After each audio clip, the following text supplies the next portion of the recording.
that extraordinary times requires extraordinary leadership. And it's not just leadership in the sense of telling people what to do and how to do it and that sort of thing. No, it's leading ourselves. At this point in time, leadership has never been needed more so. And the greatest leadership is about inspiring yourself, because then your inspiration and your level of enthusiasm becomes contagious to other people. You are listening to the Property Developer Podcast, your home for tips, ideas, and inspiration to help take your developing to the next level. Now here's your host, Justin Getty. Hello and welcome to the show. This is a special edition of the podcast. I wanted to bring you some conversations that might help you deal with and negotiate your way through this current crisis that is happening across the world with the coronavirus. So I thought I'll bring you some conversations with people who might have some unique ideas and perspectives on how we can all get through this, particularly from a perspective of a property developer. So my first conversation is with past guest Byron Sakha. So I wanted to get this out to you. So here we go, over to a conversation between me and Byron about how you can lead through adversity. Byron Sakha, welcome back to the Property Developer Podcast. Thanks, Justin. Great to be here again. It's good to have you back on the show. Pleasure. Yeah, looking forward to covering some great material today. So today we're going to be talking about how you can respond to the issues that are going on around the coronavirus. And for people who don't know, you've been a past guest on the show. So you've featured in episode 43 and 44. So if people haven't heard those two episodes, they should go back and have a listen. But you're basically you've got a background in property development, which we talked about in those two episodes. But you're also a business coach, and a very successful one, which we touched on in those conversations. And we've been doing some work together as well, actually, which has been really helpful over the past couple of months.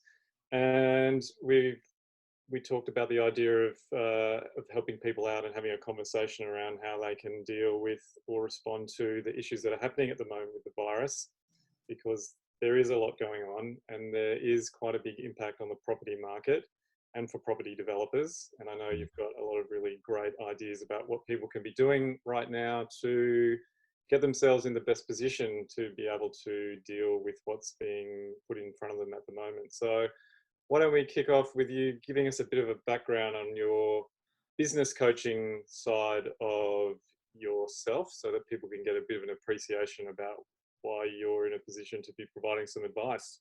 Yeah, sure. I think, as you've said, Justin, there's a load of uncertainty at the moment. There's a lot of unknown, and there's a lot of fear in the air. There's a lot of unpredictability.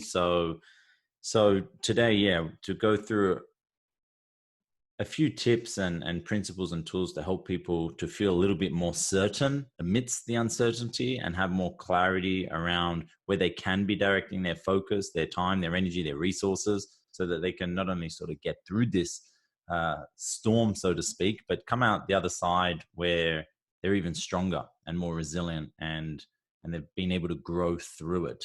So my background, as you've covered, was in property for many years, still is for many years, but also human behavior and performance and psychology, physiology. It's something that I've had a couple of decades interest in. And over the last 7-8 years, I started a coaching business, and that's heavily focused around living deeper rather than sometimes we can attach so much of our identity to for aspiring entrepreneurs and business owners. We can sometimes get lost in the idea of, if I'm not achieving, then my self-worth is going down. And as long as I'm accomplishing and getting more, then we feel like, okay, we're doing something useful with our lives. And particularly with the social media and the mass media, the messages, it's all about materialism and consumerism, and then we can kind of fall into that spell where achievement equals self-worth. And I sort of, that was my journey for the first 30 years of my life, was try and make as much money as possible, trying to have the cars, have the home, have everything that kind of looked successful, but then it reached a point where once I'd ticked a lot of those boxes, it got to a point where it's like, okay, well, I've done all the things that I sort of thought should make me feel really successful and really sort of satisfied, but they didn't. There was something missing, and that was when I started to question, yeah, what's the difference between kind of having a lot of stuff versus feeling deeply fulfilled? And that's where I'd been going on this long quest of trying to really understand the source of what drives and leads to a fulfilling life, rather than just a life filled with more stuff. So I think in the current pandemic we're in now, it's leaving people with a bit of a pause on just how quickly and how much they can achieve. So we're left to have this breathing space to self-reflect and consider, okay, well, what am I really working towards? What is it that I really want to achieve, but actually, why do I want to achieve it? So we're given an opportunity at the moment to redefine what it is that we're looking to accomplish, why we want to accomplish it, how do we want to accomplish that, how do we do so in the most meaningful manner.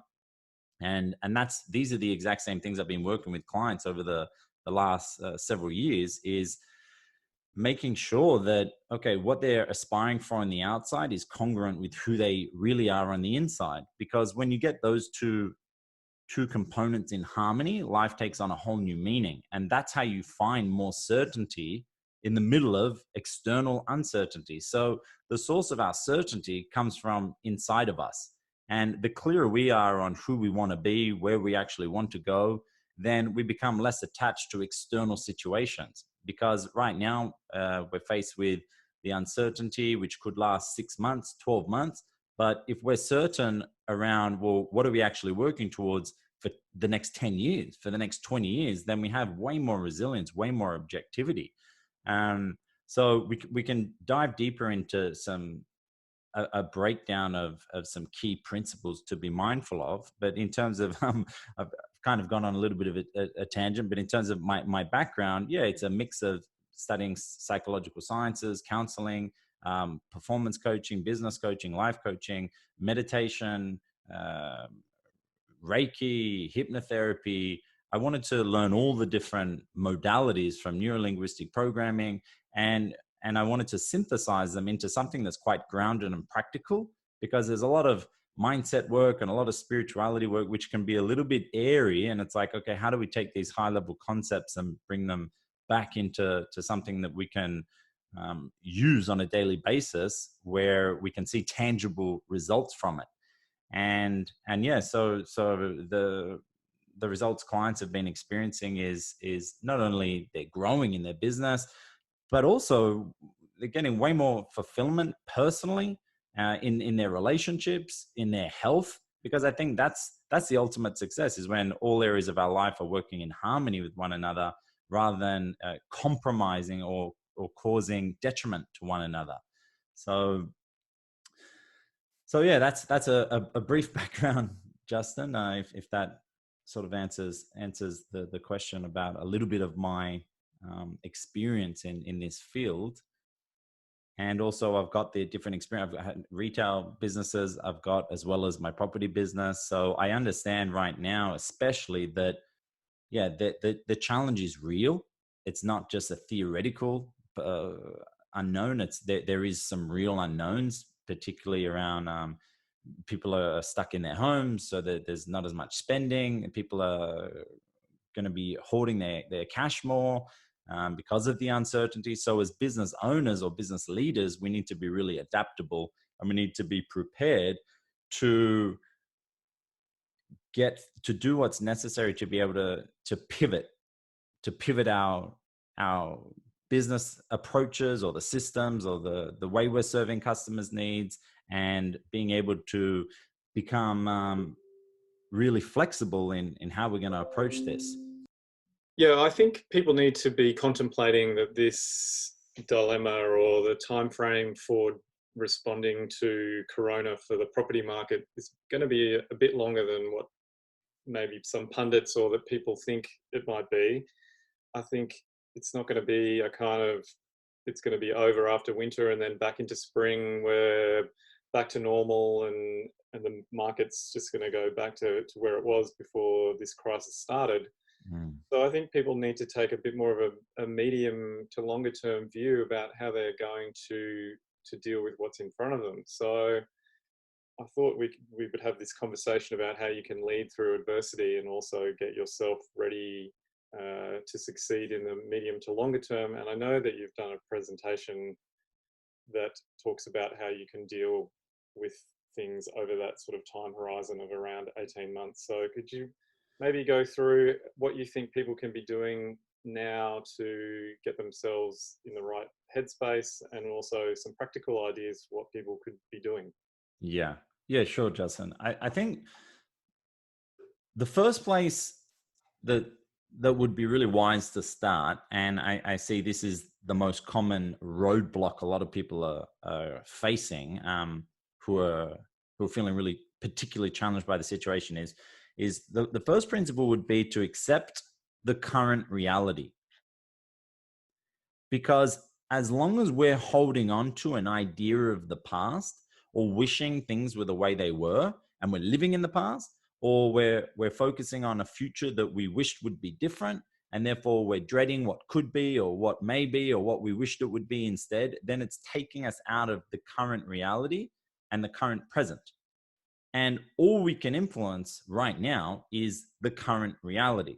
So as long as we're having this false expectation for things today to be like they were in the past or to be different in the future, then we are giving away our power. So the more we can just accept, okay, this is the current reality, and this is what the cards are that I've been dealt with, and now I've got to put my maximum focus, my time, my energy, my resources on dealing with the present. Because if we try and do what we were doing in the past, that won't work today because the market is shifting.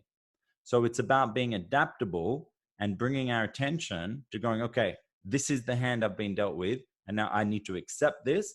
And as long as I deal with this current situation, then we're putting ourselves in the best position possible to actually influence what the future is going to be. Yeah, because I think you've talked about, you basically have three choices that you can make now.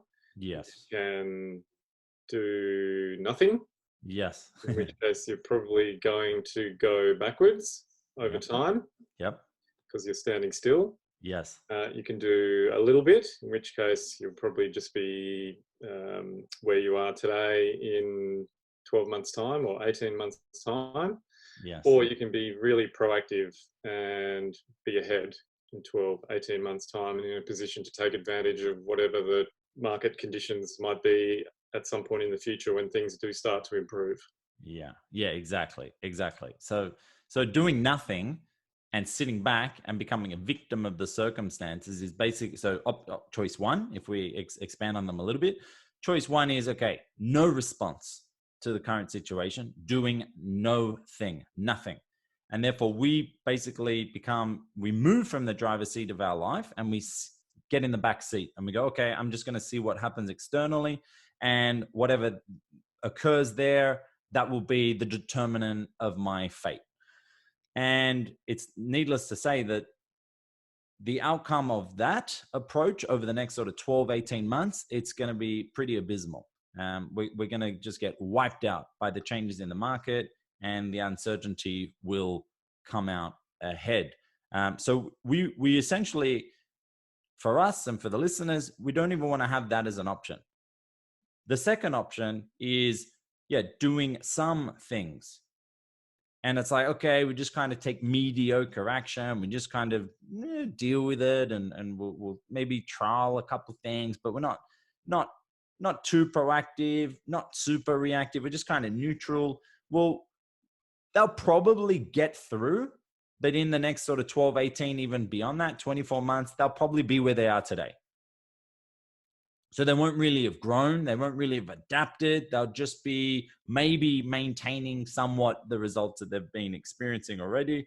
But if anything, because of inflation and because the market is constantly moving and growing and life is moving forward, if in 24 months you're where you are today, you're actually behind. So that's not really an ideal place to be either. And then the third option is to be super proactive, solutions focused, jump in the driver's seat of your lane and adapt and do smart things so that you put yourself in the best possible position that when this wave sort of settles down, you'll come out even stronger. So you'll experience almost like a spurt of growth when the dust settles. So it's staying in the game, staying really focused and really being smart and wise with, okay, where is the best places to focus our time, energy, and resources so that at the end of this uncertainty period, we're really prepared to maximize the opportunities that will be presented. Because there's the age-old principles of laws of compensation, the laws of nature, the laws of balance, laws of equilibrium, that we can never have a downside without an upside. We can never have peace without some sort of war. There's two sides to every coin. You can never have the magnet with a positive side without a negative side. So it's the same thing. Right now, we're going through a down phase, but it will follow by an up phase, because everybody who's stopped spending at the moment, everybody who's all the inactivity in the market, you look at the shares in the stock market at the moment, it's significantly down, but it will rise back up. So if we are prepared and we put in the legwork right now, and over the next sort of 6 to 12 months, so that when the market starts to rise again, and if we have foresight to, okay, what is our clients, our customers, our target market, what are going to be their needs that are evolving over the next 6 months, 12 months and beyond, and how do we prepare ourselves to be at the forefront of our industry to be able to meet those needs? Then suddenly we can see this time as a massive opportunity in terms of for planning, preparing, restructuring, and creating the infrastructure necessary to be able to handle the growth spurt that's going to happen when the market does bounce back. So if we want to bring it a bit more to maybe property, Justin, we could do that as well. I'll just check in how that's sitting. Yeah, look, it reminds me of, we've got this big rosemary bush that's growing outside our kitchen door. And I pruned it back really hard a couple of years ago, and my wife was shocked that I'd cut it back so hard. She thought I'd killed it. I said, no, these kind of bushes, and same with roses, they need to be pruned back quite hard every couple of years, because it actually encourages them to grow more. Yeah. And that's exactly what happened with the rosemary bush. Trimmed it back really hard, kind of looked like woody stalks everywhere. Yeah. Looked like it was dead. But the following spring, the following year, it was so bushy with beautiful green, fresh rosemary stalks. And it just looked amazing. And I think that's the same thing that can happen now, this period of introflexion and reflection, that you can look at your business, your property business, and think, where can I prune really hard that's going to have a benefit in the medium to longer term? Yeah, exactly. Because people are still going to need homes. People still need places to live. Investors who are looking for somewhere to park their money or create an asset, etc., they're still going to need the vehicles of property. It's not going to go anywhere. Whether or not how long the dip lasts for, there's going to be opportunities equally then with material supply. So for example, if the value of property goes down, that will affect the ability for a developer to be able to create feasibility with a project. So then there may be opportunities where builders are going to be struggling with work to get work, because it's not going to be feasible for developers to hire builders and to go ahead with the project. So then builders will be struggling for work. So then it wouldn't be feasible for suppliers to be still charging top dollar for their products and their supplies, because builders can't afford them. So everybody's going to have to adapt and adjust to be able to help work to still keep going. So how we choose to let the market dictate what we do versus us being curious, being willing to explore different opportunities. Maybe it's changing the certain way we design, or it's creating different sort of incentives for buyers, creating different, more flexible finance options that the lending institutions come up with, so that people still feel. So it's not one person in the industry that's going to make all the difference to the industry. It's everybody needs to pivot and be adjusting. So for example, if it's a young couple who still want to buy a home, then if the lending institutions are being flexible and offering more encouraging finance options, then it means it makes it more affordable still for people to borrow and therefore to buy. And then that gives developers or builders encouragement to know that, okay, there's still going to be a demand because finance is affordable at the moment. So if everybody does their part, then it can create an ecosystem that it can still move forward. Well, one benefit of all the debt that's going to be coming out of this coronavirus is that interest rates are going to be low for a very, very long time. So it is going to be cheaper and more affordable for people to be able to take out loans and buy properties. Yeah.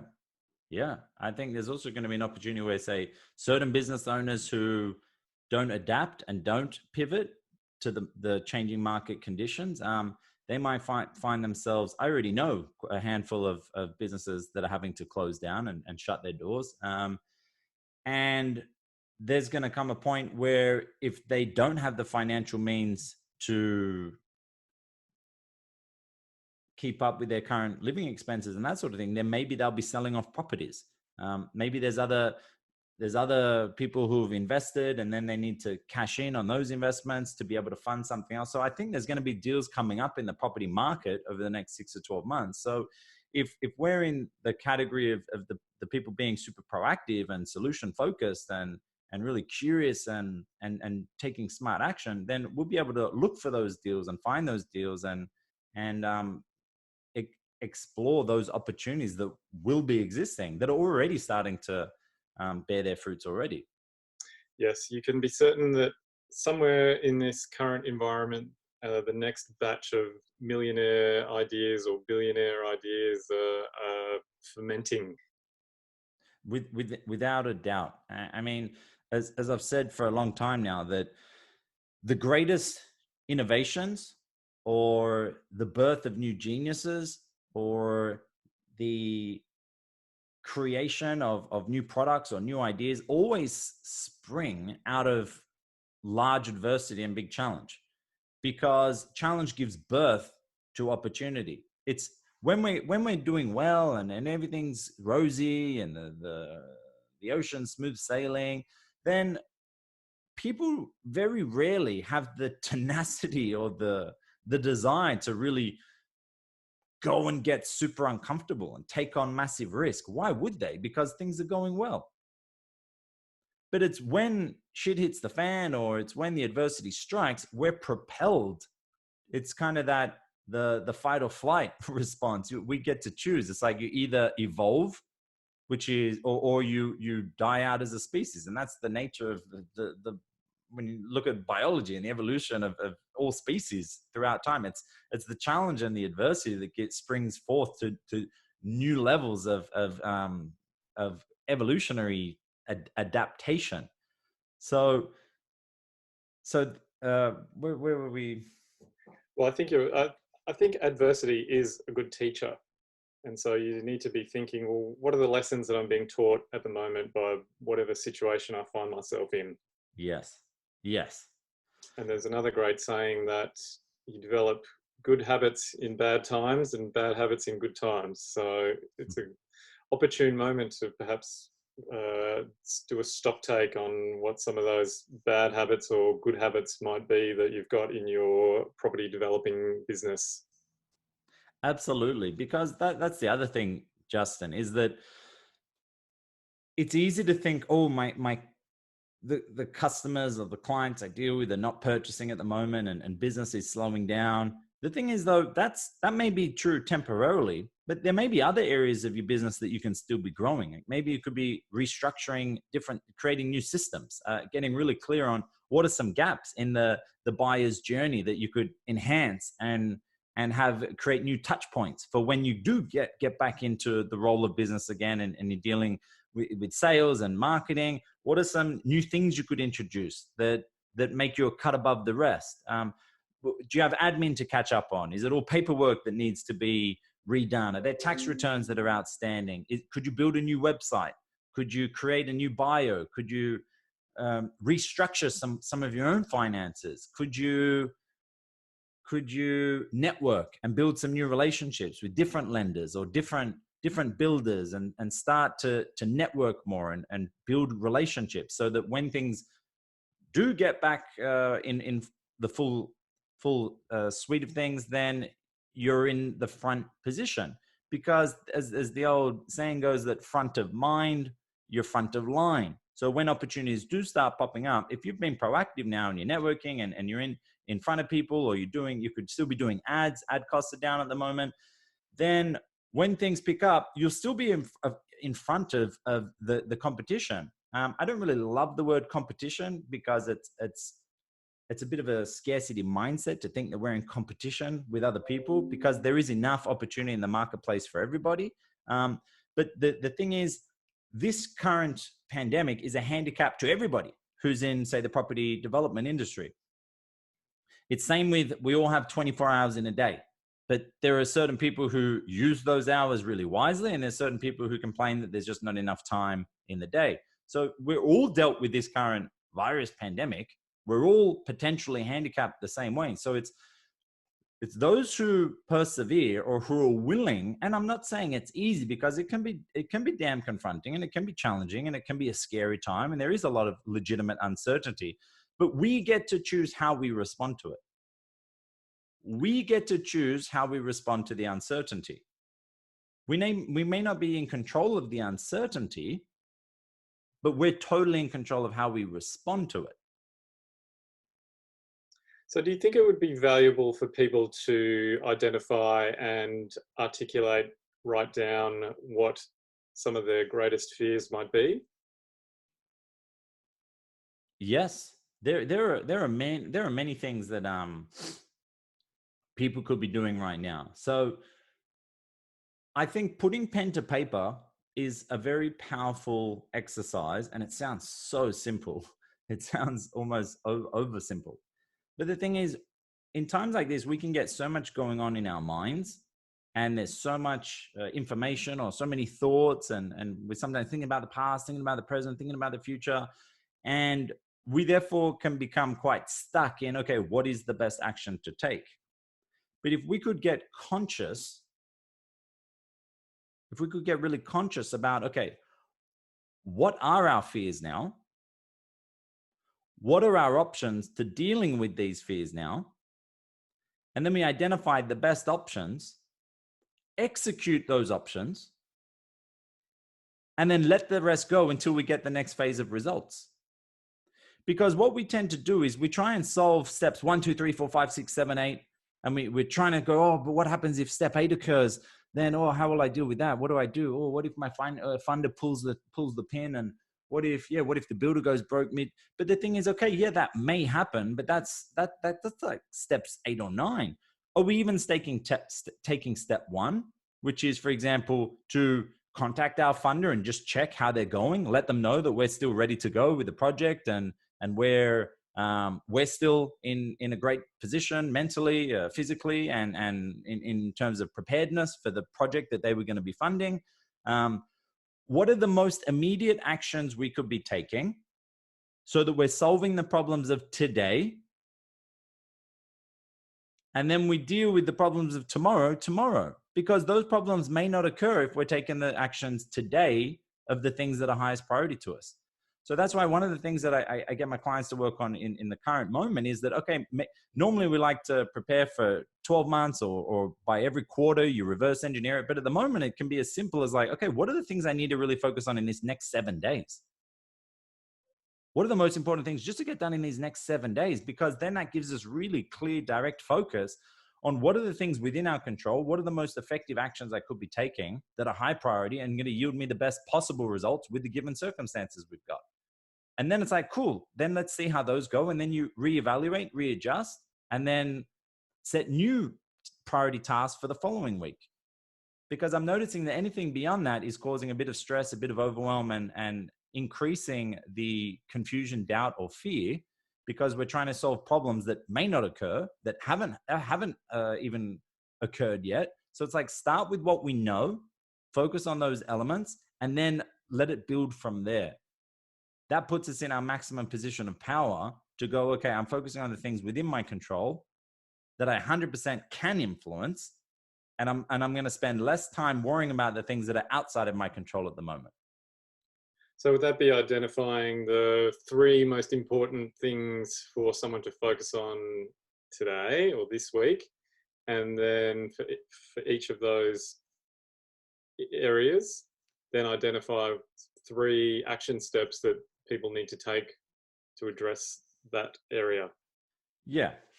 Yes. So there's a couple ways that this could be done. If we get so caught up in the minor detail, then it can make us lose focus of the bigger picture again.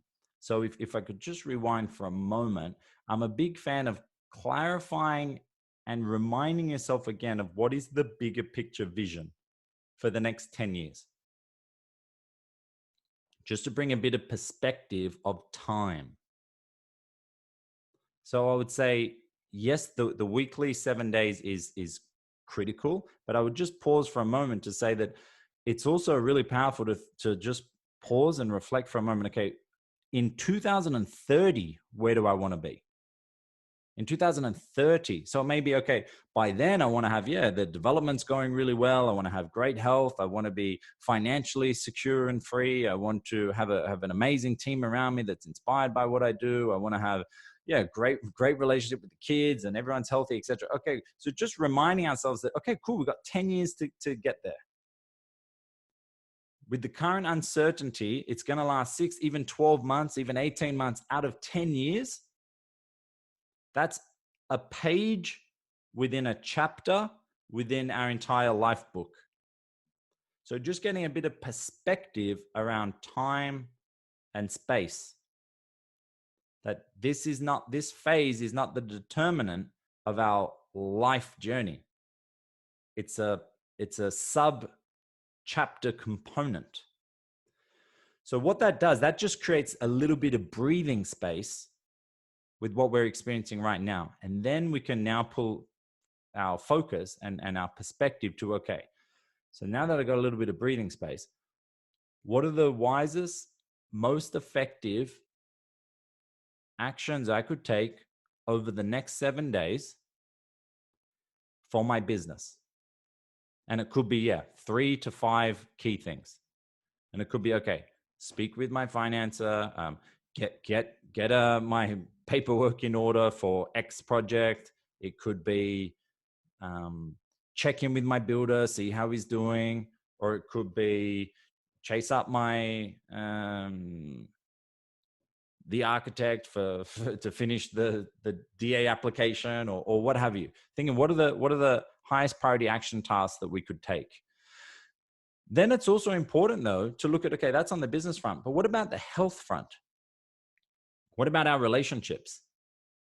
Because if we become so bombarded and focused on the business and its potential shortcomings, etc., we can start neglecting our health. We're not sleeping as well. We're eating shit foods. So the body's being fueled with rubbish. So therefore we can feel more tired.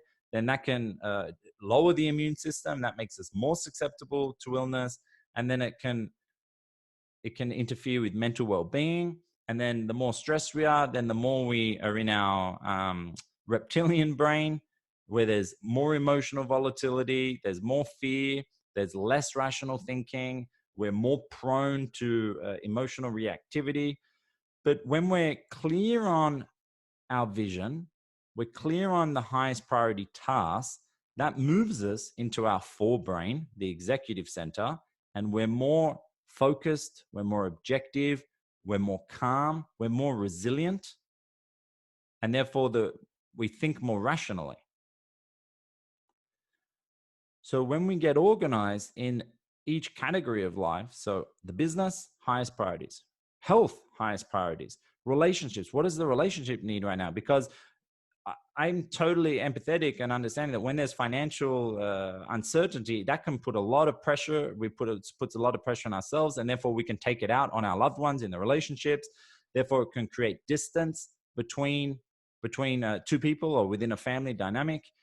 So creating even objective tasks with what does the relationship need right now to get through this period of uncertainty. And maybe it's a simple thing like, I'm just going to check in with my partner. I'm just going to ask them how they're doing. And I'm going to actually be open and let them know how I could use their support right now. So it could be to your partner, honey or baby, with all the uncertainty at the moment in the business, I really want to spend as much time as possible over this next week trying to prepare and pivot and adjust planning, and I need to contact all my networks and that sort of thing. So is it okay? I just want to let you know up front that it's important that I spend as much time as possible on that area. But at the same time, I want you to know that I'm here to support you. I love you, and anything you need from me, let me know. But if we could both give each other a little bit of slack and some breathing space so that we don't have unreasonable expectations on what we're capable of in this moment, then that would be amazing. How does that sound to you? What are your needs? What can I do for you through this time? So just bringing conscious communication into the equation will help immensely. It's leaving nothing unsaid. You're not relying on mind reading. There's less sensitivity, less reactivity, because you address the elephant in the room. Yeah, I think that's a really good point not to forget about. Excuse me. I think that's a really good point not to forget about the other areas of your life, particularly your health. And if you are in a relationship or you've got family and maybe you're all at home, stuck together more so than usual, just not to forget about that side of your life as well. Because if one side can spiral out of control while you're just so focused on fixing another area, or you're just so focused on the business, you might find that in the medium, longer term, the business survives, but maybe the family doesn't, and causes more longer term issues than what you had originally considered. Exactly. There's no reason why that amidst the financial or the business uncertainty that relationships can't get stronger, or that our health can't be improved and we have more time to, particularly when everyone's in, say, lockdown at the moment. There's no reason why for that to finally start doing that half an hour a day of exercise or movement, or to start being more in control of what we're eating, versus when you're a busy businessman, you can be on the go a lot of the times and you're forced to eat takeaway, or you're eating quick snacks because you're on the run constantly. Whereas now there's no reason not to be more organized with eating nutritious food. You're cooking for yourself most of the time because a lot of takeout places are closed down. So there's a huge opportunity to excel in relationships, health, and mind development at the moment. There's more time to read, to study, to seek out assistance from experts that can help you to still be growing in the different areas of life. And then with the business, then there's also time and space to reflect on what are the gaps in the business. Because I can almost guarantee that there's going to be a lot of gaps that are found at the moment that were there before this situation happened. So this situation now is simply magnifying the gaps in our business. And it's an opportunity to have a look at what these gaps are and to fill them and to work on them. If you've got a team and they're all working remotely from home at the moment, well, then it could be, okay, get your team to start writing down what are the systems and processes for each of their roles. And then you could start compiling an epic owner's manual, operating manuals, and they could even be filming their tasks. I know a fellow coach in the industry who works with salon owners, and he's doing amazing things. They're all shut down at the moment in the States, and they're working on their business. They're working on creating new systems. They're doing even digital Zoom sessions with clients on how they can still dye their hair, or how they can still apply makeup and get professional.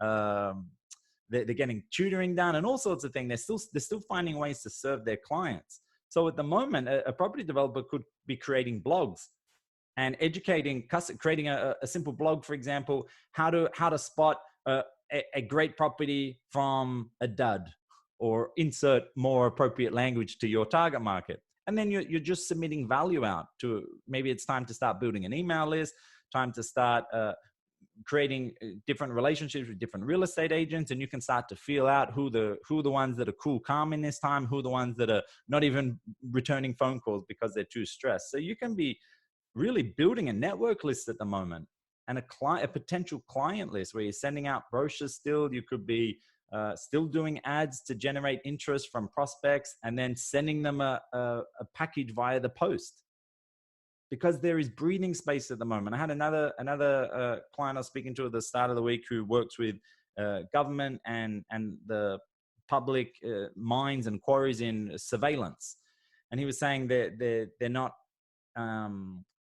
doing meetings anymore, in-person meetings. So we were talking about he started to incorporate virtual meetings and virtual tours of the security equipment and that sort of thing. And because council workers have more breathing space, whereas as property developers, you would know, it's hard to get in touch with council workers on the best of days. But at the moment, they've got a bit more breathing space also, because they don't have people queuing up to go and get council advice all the time and having the in-person meetings. So they've got a little bit more breathing space. So now's a good time to start building relationships with them. So he's been compiling a list. He's been having virtual meetings. He's been networking and building rapport with people, so that when the market recovers, he's going to be in the front position to actually be distributing his products and making sales. So there are opportunities here if we've got to be hungry though. That's the thing. If we're hungry, we'll find the opportunities. If we become a victim of our circumstances, then the circumstances dictate our destiny. But if we become a master of our thinking and our planning, then we become the dictator of what our future holds. Yeah, I was watching a really good video from another past guest on the show and a mutual friend of ours, Michael, the Mojo Master Johnson. Cool, yeah. And it was great. He said, you need to decide what you're committed to. Like, are you committed to being a victim, or to promoting and living by a story that you've come up with in your head that everything's gone to crap because of the coronavirus? Are you committed to that, or are you committed to being a successful developer over the longer term? In which case, start looking for what the solutions are. Don't be a victim, be proactive. So I think that's a good question to ask. Well, what are you committed to? It's wise. It's a wise words and a wise question. And I think a key distinction also is that it's okay to feel scared. It's okay, because sometimes there can be a misconception where people hear thought leaders, or they talk about being solution focused and you have to have the can-do attitude right now and that sort of thing. And it is necessary. It is important. It's not discounting though that the emotions may be real, that a lot of people are experiencing. The uncertainty is real. So if you do have a day where you feel like absolute, can we swear on the show, Justin? Well, we can now. Or does it get beeped out? Or we can now. So if you have a day where you just feel like absolute crap and you don't feel energetic, you feel extremely demotivated, and you feel really, you're just feeling sad. Well, that's okay. That is okay, because sometimes the body needs to go through it. It's a release. Because if we don't release these emotions sometimes, or we don't allow ourselves to experience them, what happens is the body suppresses them and they get stored in the body. And then that can create dis-ease in the body. And then that can have its flow-on effects. So what we want to do is, when we're feeling the emotional turmoil, we want to acknowledge it. We want to sit with it. There's a really simple emotional release technique, which is just to, number one is just accept the emotion. Number two is just to acknowledge where it's come from.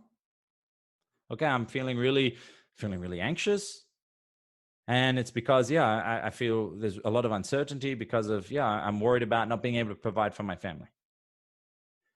Okay, so we've accepted it. We've acknowledged it by naming it. Then we want to attune into it and go, okay, what is the feedback it's telling me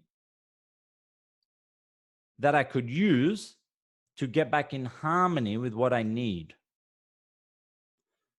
Because emotion is literally nothing more than energy in motion. It's only we label it as good or bad, but there is no good or bad emotion. It's us placing a label on it. So anxiousness is not bad. It's just a feeling. It's just an emotion. And it's just coming through us like clouds move through the sky. So if we can accept it, acknowledge what its source is, and then attune to it and go, okay, what could I do that's going to help alleviate this? So it could be simply, I'm going to talk to my family and just check in with them and let them know that, I'm a bit worried and I'm doing everything I can to get through this situation. But most of all, I want you to know I love you, and we will get through this. Because the family is not actually concerned about the financial security. The family wants love and knowing that they're all together in this. So our emotions are feedback mechanisms to give us insight into, okay, what is it that we actually need right now that we could then act on, because then that alleviates the pressure. So I would say, don't resist the emotions that are maybe coming up for you. Acknowledge it, sit with it, accept it, and then attune to it by using it as a message to what we need to do next. Because in every emotion, there's a message. Then what we do is we can then decide to go, okay, so I've experienced the emotion. Now I get to decide what I do about it. So that's when we can decide, okay, do I want to keep sitting in this and just letting it rule me? And that could extend for some people, it becomes, the emotion turns into a mood and a temperament, and then eventually their personality. Or we could go, okay, so I've just had my day of feeling like crap, and I sat with it, and I kind of know now why I was feeling like crap, and I've identified some actions I could take. Well, now that is the point where we make a decision and a commitment. At that point, because it's like, okay, now do I want to do things that are going to expand me and propel me? Or do I want to now, because now it's a decision, do I want to decide to do things that are limiting me, contracting me, and reducing my options? So at any point, we have two thought processes. One is we're focusing on things of possibility, opportunity, expansion, love, wisdom, gratitude. Or we have thoughts that are based around fear, scarcity, limitation, detriment, challenge, problem. And whichever source we focus on is going to affect our psychology and physiology. So still being able to even find some gratitude amidst this current situation, that has a physiological and psychological effect on the body. It increases wellness, it lowers blood pressure, it moves us into the forebrain, it helps us balance out emotions because we can't experience perceived negative emotions whilst in a state of gratitude. We can still be, it enhances our energy. There's a whole list of benefits if we could just find 1 or 2 things to 5 things each day just to still find some gratitude. Yeah, I think that's a great idea, and that's something I do each night when I'm lying in bed. Just after I hop into bed, switch out the lights, head on the pillow, close the eyes, and just think about the things that happened today that you can be grateful for. And it's quite easy to find them once you start looking. Yeah, exactly. They're always there. This is why our focus determines so much. Our focus creates our mood. Our mood will follow. So anytime someone's in an undesirable mood, I could guarantee you it's because they're focusing on something that isn't happening, that they don't have, or that's lacking, or that is a perceived problem, or that they perceivably don't want. That's going to create a mood that reflects the focus. Whereas when we're focusing on things that we could be proactively doing, things about our partner we're still appreciative of, to still be alive right now, to be present, because so many of our biggest challenges and worries are future thought. They're not right. So right now, if someone's listening to this, right now you've got access to internet, you've got the time to even be listening to this. So there's a lot you can focus on in the present that's still working for you. So in terms of identifying the emotions, another technique that I really like using, Byron, is called the 5 whys. So you can identify what the issue or concern that you may have is. So it might be cash flow, or it might be income, whatever it is, and just ask why 5 times. So if you're worried about your income, well, why is that? Well, because I won't be able to pay my bills. Okay, well, why is that a problem? Well, because then I'm going to get my services cut off and we won't have any electricity. Okay, why is that a problem? Well, then I'm not going to be able to turn the lights on and have internet and not be able to get work done. Okay, well, why is that an issue? Well, because then I'm not going to be able to get in touch with the people that I think I need to be able to get in touch with. Okay, well, why is that a problem? Well, because then they're going to lose touch with me and they're going to forget about me, and then I'm not going to have any business in 3 months' time. Okay, so that's kind of what the real issue is. You're worried about staying in touch with people. Yeah. So then you can start getting in touch with them, start making phone calls to all the people that you identify as being really important. And you'll start to feel better because you're being proactive about dealing with that issue. Yeah, awesome. Yeah, you could almost do like the 20 whys, couldn't you? Because when we get to the heart of all of the whys, usually there's, because that's part of a coaching technique as well. We sometimes use is that we'll ask a client, how is that a problem for you? And then they'll explain it, and you get all the way down to the root of it. 99.9% of the time is like, I will feel unworthy. I will feel like I'm not enough. And that's a universal fear that everybody experiences in one way or another. That's at the heart of most of our fears, is like that we still want to feel useful, that our life means something, that we matter to the people that we care about, and that there's a reason for our existence. And that's an understandable fear. When we're aware of that, though, we can then build up the perspective to realize, okay, is it really true, though, that this current pandemic, no matter how well I get through it, or whether I recover in 6 months or 12 months, or it takes me 2 years, is that really the determinant of how worthy I am and how lovable I am and how attractive it still may make me to the people I love, or that I'm worthy of still achieving really phenomenal success in the different areas of life over the next 5 years, 10 years, or my lifetime? The answer is no, it's not true that this situation is the determinant of any of those things. But when we can address, say, that core fear, we realize that, yeah, a lot of the pressure we experience in life is we're actually putting it on ourselves. And I know this is getting quite deep now, but it doesn't make it any less true, is a lot of the reason people will resist from taking that massive proactivity and taking responsibility and really going after solutions and to solve the challenges. A lot of the people, why people may clam up, is because they're just terrified of it not succeeding. So it's easy to blame the outside circumstances. Oh, well, it didn't work because the market changed. Or the only reason I didn't succeed was because, the pandemic happened. It's like, yeah, that's an easier excuse to live with versus having a full go, being committed, being prepared to do whatever it takes, knowing that no matter what happens, it's not going to determine whether or not I'm worthy, I'm lovable, or I'm deserving of a great life.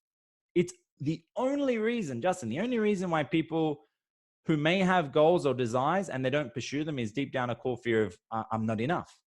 It will make me unlovable. But when we can confront that and say, but wait a minute, is that really true? If by having a go, whether or not I succeed, that determines whether or not I'm worthy? Now we use our logical mind to say, is that actually true? The answer is no, it's not true. Because no matter what, we're going to be further ahead by having a go and doing whatever it takes to persevere through the challenge and try and make the most of the uncertain situation. We're still going to be further ahead than having not tried and just given into circumstances or excuses. Yeah. What's the saying? Aim for the stars and maybe you'll hit the moon. Land on the moon. Yeah. so it brings me to another principle I've been sharing with clients and people lately, is that in this current time frame, decide who you want to be. Decide how you want to be remembered during this period. Because we have the power to make a decision.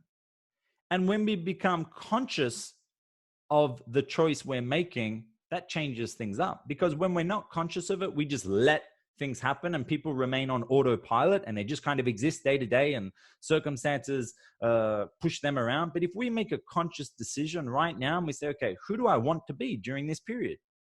Do I want to be someone who's perceived as being calm, together, still helpful, having mutual interest of others at heart at the same time as managing my own wellness and success? Do I want to be seen as someone who is still responsible and reliable? Do I want to be someone who was inspiring and encouraging and supportive and a leader and a guide to others around me? Do I want to be remembered for those qualities? Or do we want to choose to be, let the hysteria take over us, that we panicked, we added stress to people, we became quite selfish, we didn't manage our own state, let alone take care of the people around us? If we bring conscious awareness to what qualities do we want to be portrayed for now, that can become our compass and our guide. And we get to choose. The only difference is we're still, no matter what decision we make, we're still making a choice. Just some people are unconscious of it and the autopilot, the zombie mode takes over, or you shift into a position of really consciousness and getting in the driver's seat of your life. And then you're choosing consciously what qualities you want to be known for, perceived as, and remembered for when this is all well and over. Yeah, I think that's a really good point, that you have a choice. It's up to you to decide how you react and how you respond. Yeah. So it's good to be mindful of that. Absolutely. Because no matter what happens, we may not be able to control what's happening outside of us in the external world. We may not be able to control those things, but we absolutely 100% of the time, we're in control of how we're responding to it. We're in control of how we respond. So the good old formula that it's not the event that equals the outcome. It's the event plus our response equals the overall outcome. There's a lot of great people who've achieved amazing results in life and they've come from real hardships or been through real shitstorms, but they've come out in the long run really ahead because they're in control of their responses. Yeah, and I think it's also good to be mindful that success is not a straight line. Like going from where you are today to wherever you perceive or wherever you want to get to, it's not a straight line. It's a very squiggly line that goes up and down, sideways. And it's, it flattens out and out to the mean over the longer term. Massively. That's, if we were doing a video now, I'd do the squiggle to show you a diagram that I often draw for clients. Is that sort of, imagine if you have a piece of paper in front of you, and at the bottom left corner, you draw a straight line up to the top right corner. So it's like a straight line of an ascension. But normally I'll then take a different color pen and I'll squiggle like up and down, up and down, up and down, up and down, up and down throughout that across the line. So above the line, below the line, above the line, below the line, like a big sort of wave. And what can happen is that anytime we're above the curve, we think, oh, I'm achieving at the moment. I'm making roads. But then we may be further up the line, but we're at a dip point.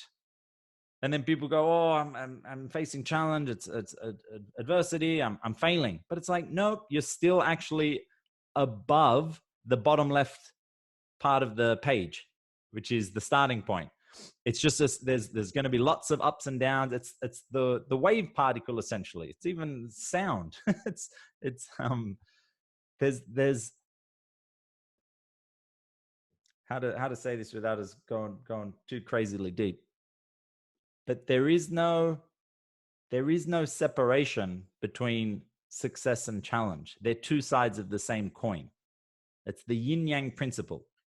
Yeah, well, I've read a lot of autobiographies and biographies of very successful and well-known people, and without a doubt, in every single story, they have had major setbacks, major challenges, and they've had to deal with them and learn from them and move on. There's not one single person that people would know, well-known people, that from the outside, they'd go, wow, that person is super successful.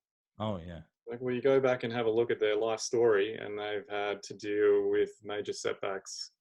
There's just not one person that just sails through life with no issues. Oh, it's never truer words spoken. Never truer words spoken. For every success and accomplishment someone experiences or has experienced, there would have been through setbacks and adversity. Even Justin, I'm sure you can even think of your own accomplishments in life, or I reflect to mine, or the listeners. If you consider one particular thing that you've accomplished in life that you're really proud of, and that you have a great sense of accomplishment about. Now, have a look at what were some of the challenges you had to go through to get there. Without a question, there was some bumpy terrain to go through. Even to build a good physique, to be in great shape. Some of the challenges and the sacrifices are, well, think about every workout, you're breaking muscles so they can rebuild stronger. You're having to, you're spending more money to eat healthy, to have the supplements, to pay the gym fees. You're sacrificing going out and drinking and getting pissed with the mates on the weekends. So there are sacrifices and challenges to be overcome in whatever area of life we're seeking to achieve great results. To think that anybody's done it without challenge or going through adversity, it's a complete misconception. And this is a huge one that we're faced with at the moment. There is no question about that, because there is a ton of uncertainty, but we are in control of what we choose to do about it. Well, speaking of being in control about what you can do about it, I think you've been proactive yourself, and you're trying to help people out there get through this period of time. And I think you've opened up a private group, or you've created a new group to help people out there that maybe need some guidance, or just want to be involved in a discussion about techniques and ideas for not just surviving, but thriving during this crisis and after it.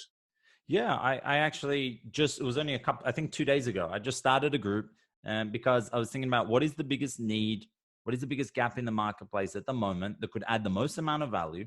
And it's on the topic of leadership, that extraordinary times requires extraordinary leadership.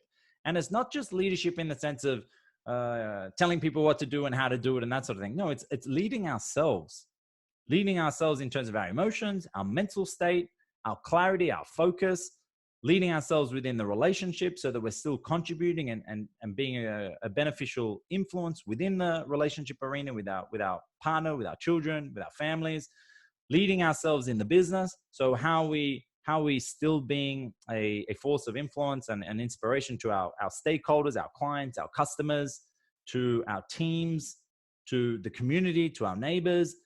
At this point in time, leadership has never been needed more so.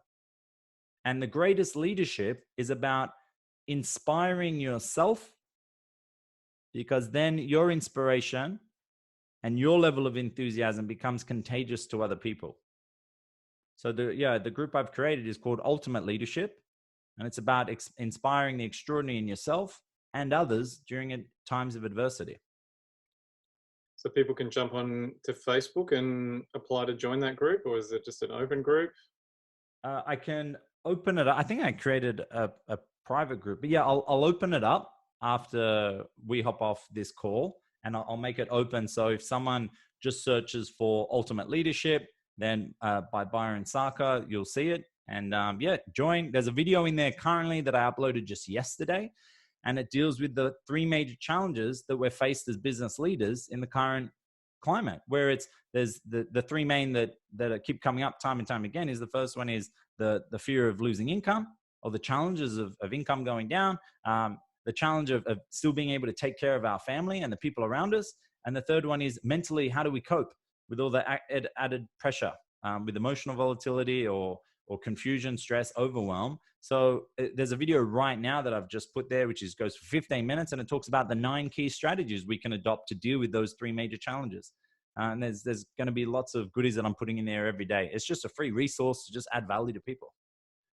Yeah, well, you're a great guy to talk to and to give guidance on and practical tips about how to get through these things, and not just this particular issue, but more generally. It's advice and principles that can guide you through everything in your life. So I'd encourage people to get on there, be proactive, take control the controllables, and stay focused on the big picture vision. That's it. Yeah, and it's been a pleasure to join you, Justin. And what I want to just remind people is that life will go on beyond this adversity.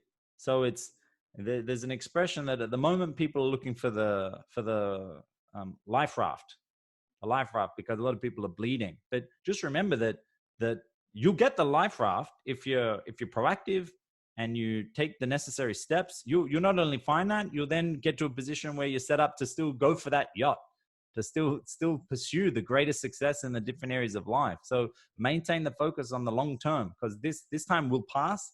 It always does. We as a human species, we're constantly evolving, and out of this current situation, there's so much new knowledge being learned, opportunities that are being created, innovative technologies, medicines, all sorts of learnings and developments are currently underway. So it'll be very interesting and exciting to see what comes out of this.